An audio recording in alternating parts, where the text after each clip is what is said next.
Let's talk about the word weird and why Democrats are using it. They're just weird. Weird. That is weird behavior. This week, we have watched a massive political vibe shift in real time. Kamala Harris is the Dem nominee, JD Vance is now Trump's second favorite son, and Republicans are desperately trying to beat the weird allegations. Democrats' newest attack on Republicans?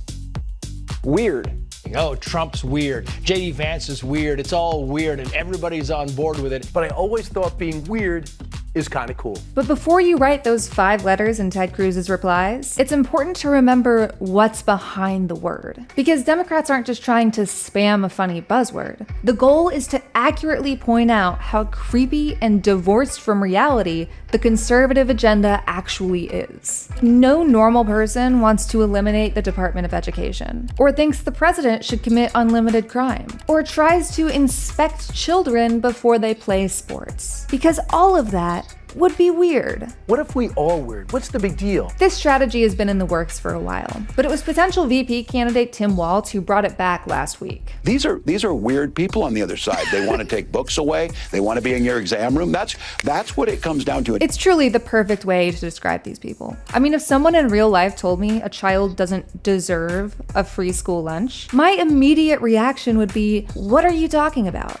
Same with defunding libraries or Social Security or public transit. These things make our lives better. Why do we have to pretend getting rid of them are normal good policy positions? It's cultural too. I mean, the average American can hear Cardi B or watch the Olympics without pooping their pants. But conservatives are still hung up on a trans person drinking a beer over a year ago. The pay increase is good, but the military pulled the Bud Light. That's weird. I thought this would be a good strategy for a while, but honestly, I did not expect it to be this effective. Republicans have been floundering. These are the people who think Trump and Vance and MAGA are weird? You know who's playing weird? She's playing weird. She's a weird person. Weird is cool. Yeah, it turns out once you get past puberty, I know you are, but what am I isn't that good of a defense. It just comes off as reactive and angry and, weird. Especially online. If you're rage posting pictures of trans people existing or a family with 2 daddies, to prove that you're not weird, you should have to ask yourself some questions. Why does this bother you so much?